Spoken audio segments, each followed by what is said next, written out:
Hi friends, காலை வணக்கம். எப்படி இருக்கீங்க எல்லோரும்? இன்றைக்கி என்ன பார்க்க போகிறோம் அப்படின்னு பார்த்தீங்கன்னா, தேங்காய் சாதம், அதாவது தேங்காய் பால் எடுத்து எப்படி நம்ம செய்கிறது அப்படின்னு சொல்லி இன்றைக்கி பார்க்க போகிறோம். வாங்க கிச்சனுக்குள்ளே போகலாம். தேங்காய் சாதம் செய்கிறதுக்கு என்ன போட்டிருக்கு, பச்சை மிளகா அப்படியே முழுசாக வந்து அப்படியே கீரி மட்டும் போட்டு வச்சுருக்கு. அதுக்கப்புறம் வெங்காயம் அறுத்து வச்சுருக்கு. அப்புறம் இது இஞ்சி பூண்டு தட்டி வச்சுருக்கு. இது பட்டை சோம்பு, அப்புறம் தேங்காயெல்லாம் வந்து அறுத்து வச்சுருக்கு. தேங்காய் நிறையா இருந்தனால இன்றைக்கி தேங்காய் சாதம் செய்யலான்னு சொல்லிட்டு வச்சுருக்கு. அதுக்கப்புறம் 2 டம்ளர் அரிசி வந்து ஊற வச்சுருக்கு. அது இல்லாமல் அப்புறம் கிருணிப்பழம் ஜூஸ் செய்ய போகிறேன். அதுக்காக கிருணிப்பழம்லாம் எடுத்து வச்சுருக்கேன். இது தேங்காய் சாதம் செஞ்சுட்டு முட்டை வறுத்து வச்சா நல்லாயிருக்கும் அதுக்கு. அதனால் அது வந்து அப்புறம் செய்யணும். இப்போதைக்கு தேங்காய் சாதம் செய்கிறதுக்கு மட்டும் எடுத்து வச்சுருக்கு. பாருங்கள் ஃப்ரெண்ட்ஸ், இன்னும் அடுத்து செய்யும்போது தேங்காய் சாதம் செய்கிறதுக்கு முதல்ல தேங்காய் பால் எடுத்துக்கலாம்.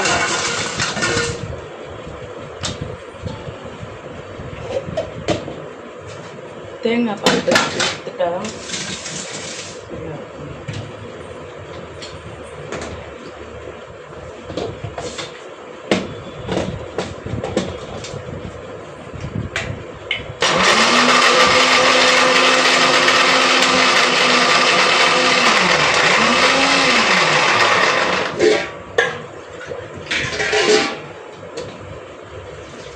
2 டம்ளர் அரிசி தான் அது. அதனால்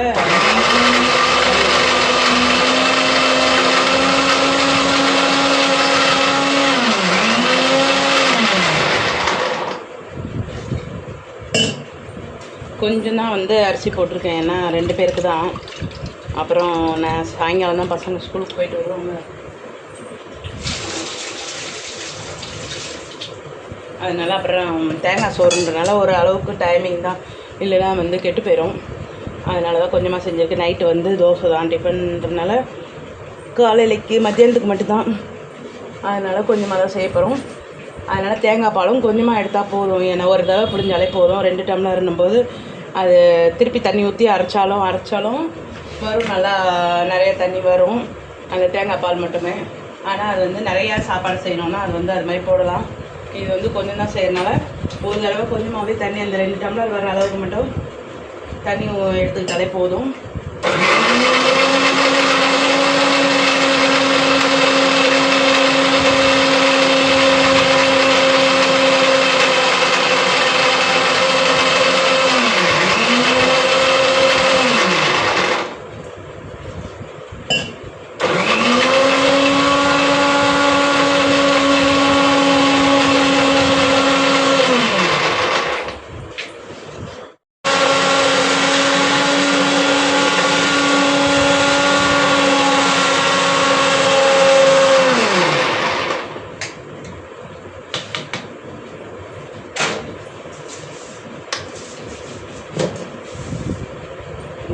தேங்காய் பால் வந்து அரைச்சாச்சு. சரிதா, அரைச்சதை வந்து வடிகட்டி வச்சுக்கணும்.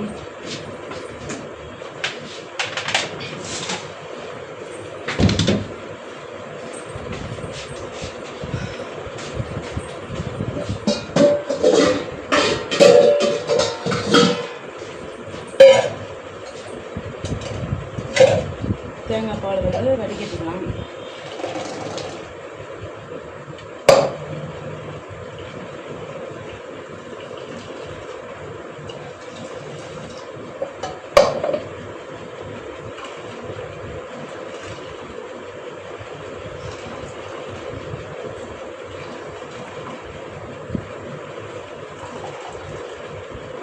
இன்னும் நிறையா அரிசி போட்டால் இன்னும் ஒரு தடவை கூட அதை திருப்பி கொஞ்சம் தண்ணி ஊற்றி சுற்றி புழிஞ்சு அதை ஊற்றலாம். ஆனால் இது கொஞ்சம் தான் சாப்பாடு செய்ய போகிறோம். ஏன்னா தேங்காய் சோறு வந்து ரொம்ப நேரம் இருந்தாலும் கெட்டு போயிடும். அது செஞ்சு அப்புறம் வேஸ்ட்டாக போடுற மாதிரி இருக்கும். அதனால் கொஞ்சம் தான் செய்யறதுனால இந்த சக்கையை வந்து கீழே தான் போடுறோம்.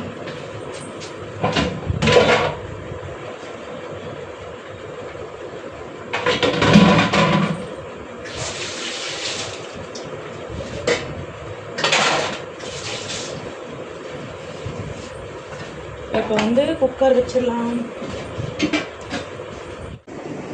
தெரியுதா? அடுப்பில் குக்கர் வச்சாச்சு.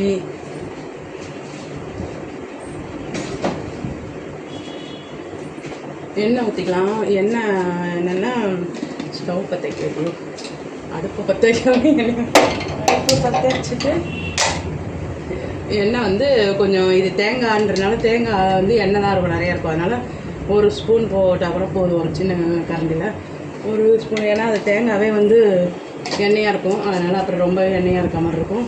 அதனால் ஒரு ஸ்பூன் எண்ணெய் ஊற்றிட்டு காயிட்ட எண்ணெய் ஓகேவா. அதுக்குள்ளே அந்த இதில் வந்து முட்டை வேக வச்சுருக்கு, முட்டை வேக வச்சுருக்கு வறுக்கிறதுக்காக. அதே பார்த்துக்கலாம். அதுக்குள்ளே கிருணிப்பழ ஜூஸ் போட்டுடலாம். சட்டி காயட்டும்.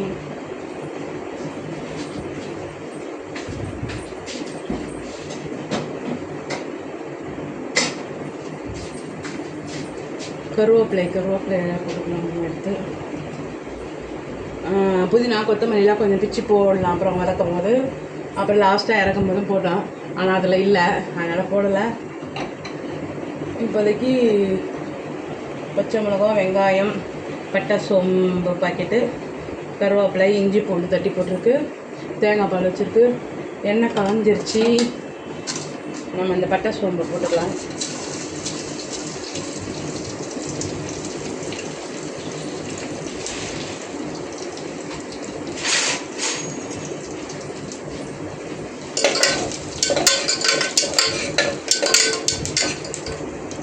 அப்புறம் இந்த கருவேப்பிலையும் போட்டுக்கலாம். மெயினாக இதில் வந்து ஹைலைட் ஆனால் அந்த இஞ்சி பூண்டு பச்சை மிளகாய் இதுதான் வந்து நல்லா வதங்கினா வாசனையாக இருக்கும். அதனால் அதை முதல்ல போட்டுட்டு மூணையும், அதுக்கப்புறம் வெங்காயம் போட்டு வதங்கலாம். இது வதங்கின பிறகு வெங்காயம் போட்டுதான் நல்லாயிருக்கும். இது வந்து இந்த பச்சை வாசனைலாம் போயிடும். அதனால் கொஞ்ச நேரம் வதங்கணும். எண்ணெய் கம்மியாக ஊற்றிருக்குன்னா இது இருக்குது. ஆனால் பரவாயில்ல, ஸ்லோவாக வச்சுனாலும் திங்கணும். ஏன்னா இது வந்து தேங்காய் பாலில் வந்து எண்ணெயாக தான் இருக்கும், அப்படியே நெய் ஊற்றின மாதிரி இருக்கும். இந்த நெய் சோறுன்னு சொல்லிட்டு செய்வாங்க, அதுக்கு நெய் ஊற்றுவாங்க, அதுக்கு மாதிரி தான் இதுவும் இருக்கும். ஆனால் இதில் வந்து தேங்காய் ஊற்றுறதுனால, தேங்காய் பால் எடுத்து ஊற்றுறதுனால தேங்காய் பாலும் வந்து எண்ணெயாக தான் இருக்க மாதிரி இருக்கிறாங்க, நெய் சோறு மாதிரி தான் இருக்கும். அதனால் பச்சை மிளகாய் வதங்கிடுச்சு, வெங்காயமாக போடலாம்.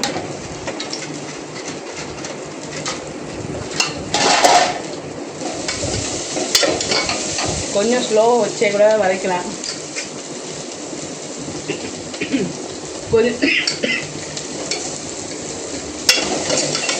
கொஞ்சம் ஸ்லோவாக வச்சே கூட வதக்கலாம். ஏன்னா பச்சை மிளகான்றதுனால நெடி வருது. இப்போ வெங்காயம் மட்டும் வதக்கினா நெடி வராது. பச்சை மிளகா லைட்டாக எண்ணெயில் போட்டுருந்தோம்னால நெடி வரும். ஸ்லோவாக வச்சு அப்படியே வதங்கட்டும். ஏன்னா இப்போ எண்ணெய் ஊற்றுறது பிரச்சனை இல்லை. அது வந்து என்ன ஒன்றா இதுவும் ஊற்றுறோம் ரொம்ப எண்ணெயாக தகட்டுற மாதிரி. ஏற்கனவே வந்து ஒரு வயசுக்கு அப்புறம்லாம் எண்ணெய் உப்பு காரம்லாம் கம்மியாக பண்ணணுன்னு இருக்காங்க. நம்ம வந்து நிறைய போட்டால் ரெண்டாவது எங்கள் வீட்டுக்காரர் திட்டுவார், நிறைய சாப்பிடவே இல்லை கீழே போட்டுட்டு அப்படின்னு. அப்புறம் இவ்வளோ எண்ணெயாக இருக்குது, அப்புறம் என்ன இதாக இருக்குது கேராக இருக்குது அப்படின்னு. அதனால் எண்ணெய் கம்மியாகவே ஊற்றுவோம். அதுக்கப்புறம் இது நல்லா வதங்கணுன்னா உப்பு போடணும் கொஞ்சம். இப்போ உப்பு போட்டு நம்ம இதுக்கு வந்து அளவு பார்த்து உப்பு சாப்பாட்டுக்கும் அரிசிக்கும் வந்து இதுக்கும் எவ்வளோ உப்பு போடணும் போட்டுக்கலாம், பார்த்து போட்டுக்கோங்க. எனக்கு உப்பு தான் கொஞ்சம் நிறைய போட்டுருவேன், அதனால் லைட்டாகவே போட்டுக்குவேன். ஏன்னா தேங்காவே வந்து அது ஒரு டேஸ்ட்டு கொடுக்கும், அதனால் கொஞ்சமாகவே போட்டுக்கலாம். இதுக்கான இன்னொன்று வெள்ளையாக தேங்காய் சோறுனால வெள்ளையாக தான் இருந்தால் நல்லாயிருக்கும். அதனால் மஞ்சத்தூளோ மிளகாத்தூளோ அதெல்லாம் வந்து எதுவுமே போடக்கூடாது. வெறும் வெங்காயம், பச்சை மிளகாய், இஞ்சி பூண்டு, பட்டை, சோம்பு இதெல்லாம் போட்டு உப்பு போட்டு வேக வச்சு, இன்னும் புதினா கொத்தமல்லி இருந்தால் அதையும் போட்டு கிண்டிட்டு இந்த பாலை ஊற்றிட்டு அரிசியும் கழுவி போட்டோன்னா ஒரு 2 விசில் வச்சோன்னா அதோட இறக்கிட்டு இறக்கும் போதும் 2 புதினா கொத்தமல்லி போட்டோன்னா வாசனையாக இருக்கும் கிண்டிட்டோம்னா. அதுதான் தேங்காய் சோறு, பால் தேங்காய். ஆனால் தேங்காய் வந்து நிறைய பேர் திருவி போடுவாங்க, அது உடனே ரெடிமேடாக சாப்பாடு இருக்குது அப்படின்னு உடனே செய்கிறதா இருந்தால் திருவி அதை அப்படியே காஞ்ச மிளகாய் இல்லைன்னா பச்சை மிளகாய் அதை போட்டு வதக்கி அதை உடனே செஞ்சிடலாம். இது வந்து பிரியாணி மாதிரி இருக்கும். ஆனால் டேஸ்ட்லாம் பார்த்திங்கன்னா ஒரு அந்த தேங்காய் ஸ்மெல் இருக்கும், பால் ஸ்மெல்லு. ஆனால் வந்து பிரியாணி மாதிரி தான் வந்து பார்க்கறதுக்கு இருக்க மாதிரி நல்லாயிருக்கும். அதுக்குள்ளே வந்து நம்ம அதை வேகிறதுக்குள்ளே கிர்னி பழம் ஜூஸ் போட்டுடலாம். கிர்னி பழம்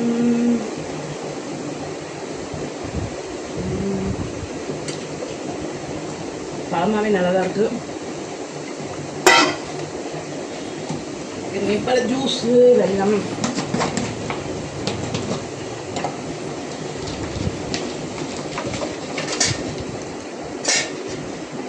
நம்ம இனிப்பு எவ்வளோ வேணுன்ற அளவுக்கு போட்டுக்க வேண்டியதான். இவ்வளோ தான் போடணும், அவ்வளோதான் போடணும். நல்லா கம்மியாக இனிப்பு வேணும்னா கம்மியாக போட்டுக்கலாம். அது மாதிரி ஐஸ் வேணும்னாலும் ஐஸ் போட்டுக்கலாம். ஐஸ் வேணான்றவங்க அப்படியே குடிக்கலாம். மூடிங்க வச்சேன்.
இன்றைக்கி வந்து உங்களுக்கு ஐஸ் கட்டி போட்டு ஜூஸ் போட போகிறேன் போடலான்ட்டு.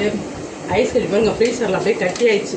நான் அந்த குட்டி குட்டியாக இருக்க இதில் ஐஸ் க்யூப்பில் தான் போடுறதில்ல, அதுலனால ரொம்ப ஒட்டிக்கிது. குட்டி குட்டியாக தான் வரும். இது நிறைய அப்படியே இருக்கும்னு சொல்லிட்டு ஒரு பிளாஸ்டிக் அஞ்சரை பெட்டியில் வச்சுருக்கேன்.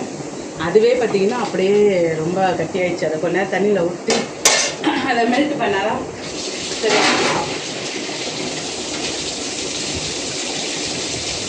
அதுக்குள்ளே நம்ம என்ன பண்ணலாம், இந்த தேங்காய் வந்து இதை ஊற்றிக்கலாம். தேங்காய் பால் ஊற்றிடலாம்.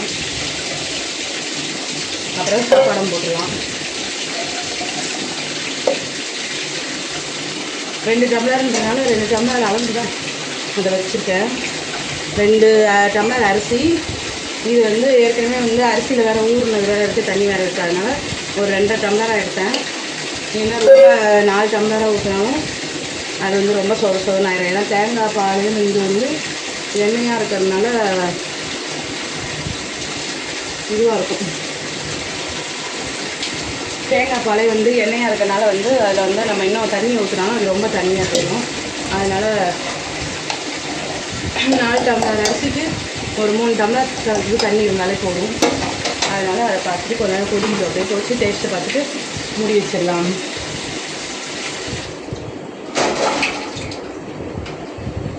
அதுக்குள்ளே இந்த ஐஸ் கட்டி நம்ம இது பண்ணியாச்சு.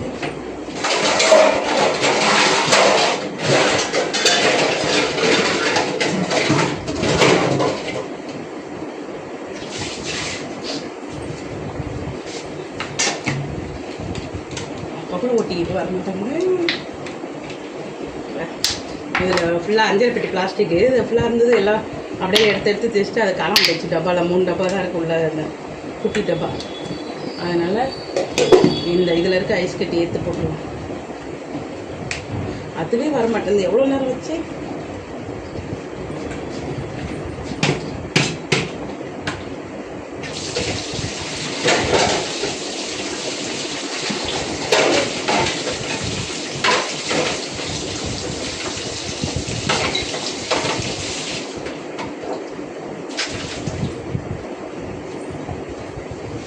தண்ணியில் காமிச்சு இது குழாயை திறந்துவிட்டால் அதில் வந்து அந்த தண்ணி வர்றதுக்கும் இதுக்கும் அப்படியே காமிச்சு சீக்கிரம் வந்துடுவாங்க. அப்போ கூட அவ்வளோ டைட்டாக இருக்கும். அவ்வளோ ஃப்ரீசர் ஆகிடுச்சு. ஒரு வழியாக வந்துருச்சு. ஐஸ் கட்டி கொஞ்சம் போட்டுக்கலாம். பார்த்தீங்கன்னா எப்படி வருது.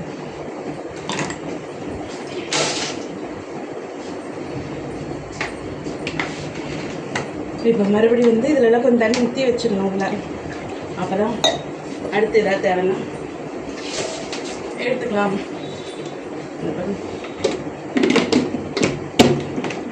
இதை அப்படி வச்சுருவோம். தேங்காய் சாதம் என்னாச்சுன்னு பார்க்கலாம். இப்போ வந்து இதில் வந்து டேஸ்ட்டு பார்க்கலாம்.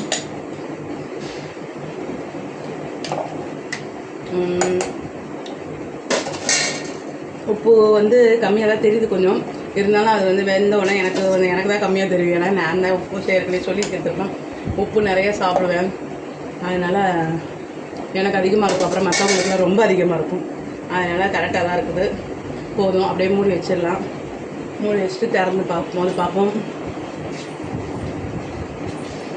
மூடி வச்சு 2 விசில் வந்தால் போதும்.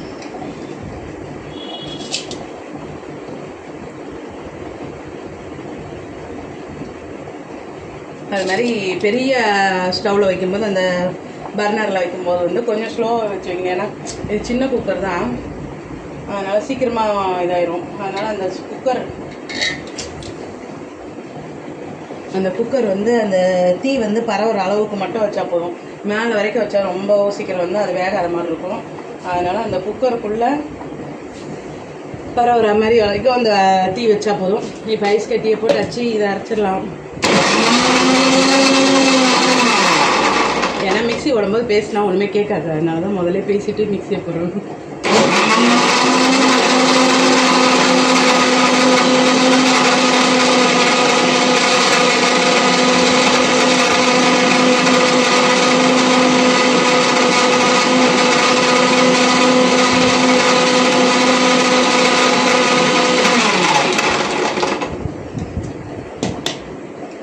இப்போ வந்து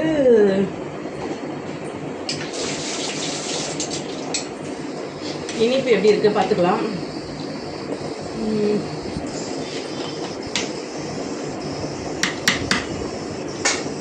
போதும். மீடியமாக இன்னும் அடியில் வெள்ளம்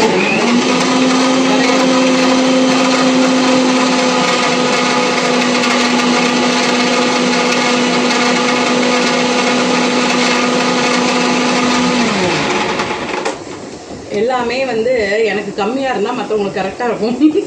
ஏன்னா எல்லாமே இனிப்பு உப்பு எல்லாமே நான் நிறைய சாப்பிடுவேன்னா, அதனால் நிறையா போட்டேன்னா மற்றவங்களுக்கு ரொம்ப நிறையா இருக்க மாதிரி இருக்கும். அதனாலே எனக்கு வந்து கம்மியாக இருக்க மாதிரி போட்டால் தான் வந்து மற்றவங்களுக்கு கரெக்டாக இருக்க மாதிரி இருக்கும். மருதாணி பார்த்திங்களா, மருதாணி கையை கம்மியாக முடியும் இங்கே வருது. இருந்தாலும் மருதாணி பாருங்க அழகாக இருக்கா. நேற்று தான் வச்சேன். இது வந்து ஒரு சும்மா உடனே வச்சா பிடிக்கிற மருதாணி. அது சும்மா கொஞ்ச நேரம் வச்சா அதை பிடிச்சிச்சு, அழகாக இருக்குது. இல்லைன்னா மருதாணி வைக்க பிடிக்கும் எனக்கு. ஆனால் நைட்டெல்லாம் யார் அதை காய வைக்கிறது, அந்த இலை அரைச்சி வைக்கிறது பிடிக்கும். ஆனால் அது வந்து காய வைக்கிறதுக்குள்ளேயே ட்ரெஸ்ஸு இது பெட்டு கிட்டெலாம் பாலாயிரும். அதனால தான் இது வந்து ரெடிமேட் மருதாணின்னா ஒரு 1/4 மணி நேரம் வச்சோன்னே பிடிச்சிக்கிச்சு. ஆனால் ஒரு 2-3 நாள் தான் இருக்கும்னு நினைக்கிறேன். அதுக்கப்புறம் என்ன அடிக்கடி வச்சுக்கலாம். இதுன்னு அது ஆனால் காய வைக்கிறது தானே, அதான் நல்லதுன்னு சொல்லுவாங்க. உடம்புக்கும் பித்தம்லாம் எடுத்துரும், உடம்புக்கும் அது வச்சா குளிர்ச்சி அப்படின்னு சொல்லுவாங்க. சரி, அது டைம் இருக்கும்போது வச்சுக்கலாம். இப்போதைக்கு இது வச்சேன். நல்லா இருக்கா? அந்த ஸ்டவ்வில் முட்டை வேகுது. இதில் சாப்பாடு வேகுது. இப்போ நம்ம வந்து ஜூஸை வந்து குடிப்போம்.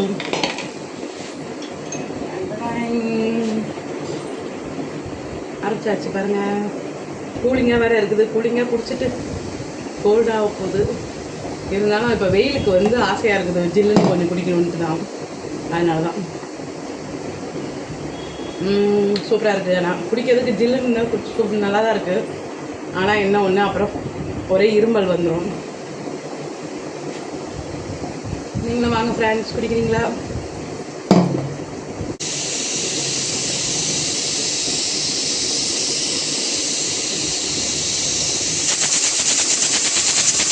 விசில் வருது. 2 விசிலே போதும். ஆனால் இது சும்மா லைட்டாக விசில் வர்றதுலாம் அது கணக்காக இருக்காது. அதனால தான் 4 வந்துருச்சு போதும். நல்லா தம் பிடிச்சி விசில் வந்துன்னா கரெக்டாக இருக்கும் 2 விசிலில். இது அப்படியே சும்மா புதுசு வந்தனால கூட கொஞ்சம் வச்சுருக்கு. இப்போ ஆஃப் பண்ணியாச்சு. கரெக்டாக இருக்கும்னு நினைக்கிற கொஞ்ச நேரம் அதோட தம் போட்டு ஒரு 10 நிமிஷம் அந்த விசில் அடங்குற வரைக்கும் இருந்துட்டு திறந்தோன்னா பார்க்கலாம். ஓகே. அடங்கிருச்சு. இப்போ நம்ம வந்து குக்கர் திறந்து பார்க்கலாம். விசில் அடங்கிருச்சு பாருங்க, சூப்பராக இருக்குது.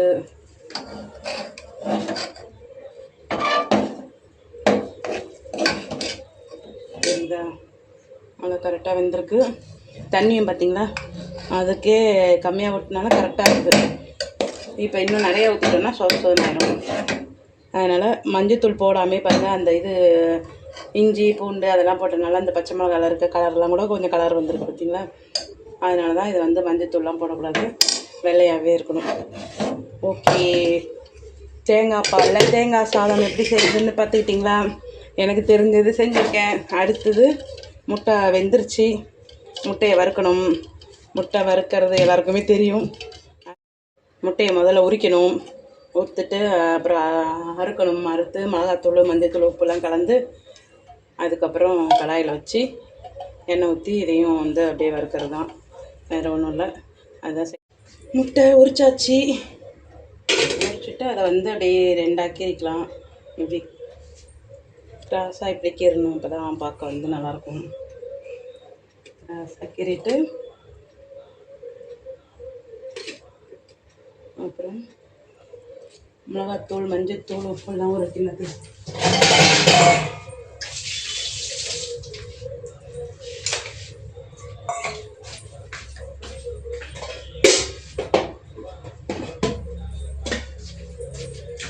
இந்த சிக்கன் 65 இருப்பாங்க தெரியுமா, அந்த மசாலா இருந்தால் கூட கொஞ்சம் போட்டுக்கலாம்.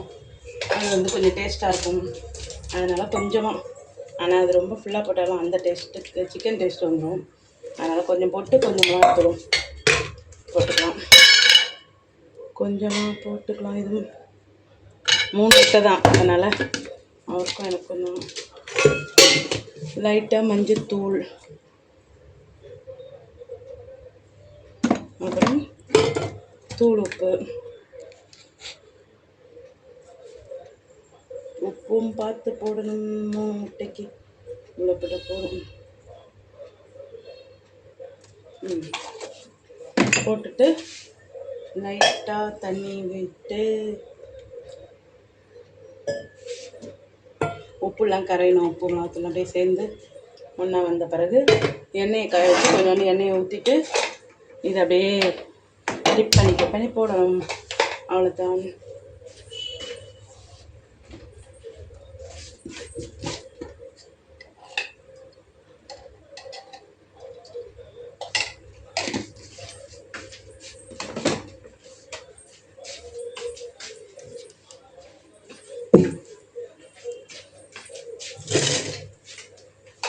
வேணும்னா கடுகு உளுந்த பருப்பு கருவேப்பிலை அதெல்லாம் போட்டும் தாளித்தோம் பண்ணலாம். இல்லைன்னா வெறும் முட்டையும் அப்படியே டிப் பண்ணி போட்டுக்கலாம். நம்ம வெறும் முட்டை தான் போட போகிறோம். அப்படியே எண்ணெய் காஞ்சி இதில் அப்படியே இது பண்ணி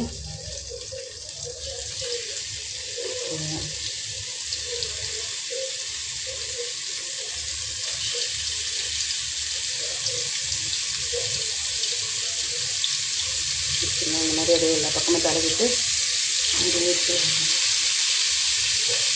முழுசாக வறுத்தா அது வந்து உள்ளெல்லாம் மசாலாம் பிடிக்காது. அது இல்லாமல் தேங்காய் சோறுன்றதுனால அது கொஞ்சம் காரம்லாம் கம்மியாக தான் இருக்கும்.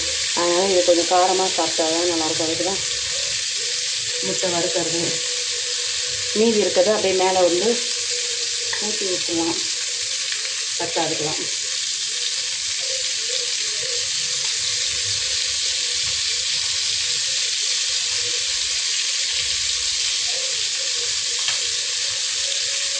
இன்னொன்று, இந்த மாதிரி வைக்கும் போதெல்லாம் எண்ணெயில் கை வச்சுக்காமல் பார்த்துக்கோங்க. முட்டை வேறு வெடிக்கும் வேறு. அதனால் ஸ்லோ வச்சு வருங்க, வெடிக்க ஆரம்பிச்சிடும் அப்புறம். அதனால் ஸ்லோ வச்சு சிம்மில் வச்சு மூடி வச்சா கூட நல்லதுதான்.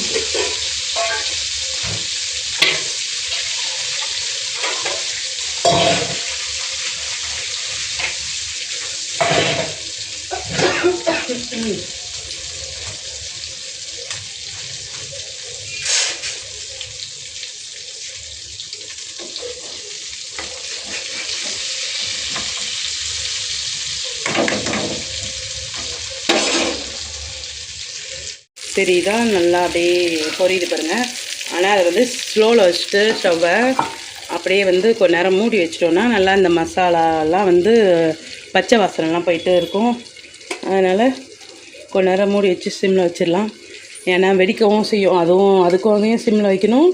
ரெண்டாவது அந்த மசாலா வடை போகிறதுக்காக ஃபீடாக வச்சோன்னா அது அப்படியே கருகி போகிற மாதிரி ஆயிரும் மிளகாத்தூள்லாம். அதனால் சிம்லேயே வச்சோன்னா அது நல்லா அப்படியே எண்ணெயெல்லாம் மேலே கக்கி நல்லா வறுப்பட்டுருக்கும். அதுக்கப்புறம் திருப்பி போட்டு கொஞ்சம் நேரம் வச்சுட்டு அதோட ஆஃப் பண்ணிடலாம். அவ்வளோதான், முட்டை மசாலா ரெடி ஆயிரும். அதுக்கப்புறம் தேங்காய் சாதமும் ரெடி ஆயிடுச்சு. கிருணிப்பழ ஜூஸு ஃப்ரிட்ஜில் வச்சாச்சு. அது போகும்போது ஊற்றி எடுத்துகிட்டு போகணும். பார்த்திங்களா, முட்டை வறுவல் எல்லாம் முடிஞ்சு எடுத்தாச்சு. நல்லா ஃப்ரையாக இருக்குது. திறந்தோன்னு ஒன்று வெடிச்சிச்சு. அப்படியே பாருங்கள், செவரெல்லாம் வேறு வெடிச்சு இதாகிடுச்சு திறந்தோணும். அதனால தான் மூடி வைக்கணும்னு சொல்கிறது. நல்லா ஸ்ப்ரே ஆகிடுச்சு பாருங்கள். சூப்பராக இருக்குல்ல முட்டை வறுவல். தேங்காய் சாதத்துக்கும் நல்லா டேஸ்ட்டாக இருக்கும். மூடி வைக்கணும் பாருங்கள். கடாயிலெல்லாம் வெடித்து அந்த தட்டிலெல்லாம் எண்ணெய் ஊற்றிட்டிங்களா, அதுக்கு தான் மூடி வைக்கணும், சிம்மில் வைக்கணும்னு சொல்கிறது. ஓகே ஃப்ரெண்ட்ஸ், தேங்காய் பாலில் தேங்காய் சாதம் எப்படி செய்கிறதுன்னு போட்டிருந்தேன் பார்த்தீங்களா. அப்புறம் முட்டை வறுவல், அதுக்கப்புறம் கிருணிப்பழ ஜூஸு எல்லாம் போட்டிருந்தோம். எனக்கு தெரிஞ்சு செஞ்சுருக்கேன். ப்ராப்பராக அதுதான் எனக்கு தெரியாது. ஆனால் எனக்கு இப்படி தான் அப்படின்ற மாதிரி கொஞ்சம் தெரியும். அதில் என்னென்ன புதினா கொத்தமல்லிலாம் கொஞ்சம் போடணும், அது போடலை. அப்புறம் வேணும்னா நெய் ஏதாவது கூட கொஞ்சம் ஊற்றலாம். ஆனால் அது ரொம்ப எண்ணெயாக இருக்கிறதுனால அது சிலருக்கு வந்து ஒத்துக்காது. அதனால் அது போடலை. ஓகே, அடுத்த வீடியோவில் பார்ப்போம். என்னோடய வீடியோலாம் பிடிச்சிருந்தா லைக் பண்ணுங்கள், சப்ஸ்கிரைப் பண்ணுங்கள், கமெண்ட் பண்ணுங்கள். Selfie Shanti. Okay, bye friends. அடுத்த வீடியோவில் சந்திக்கலாம்.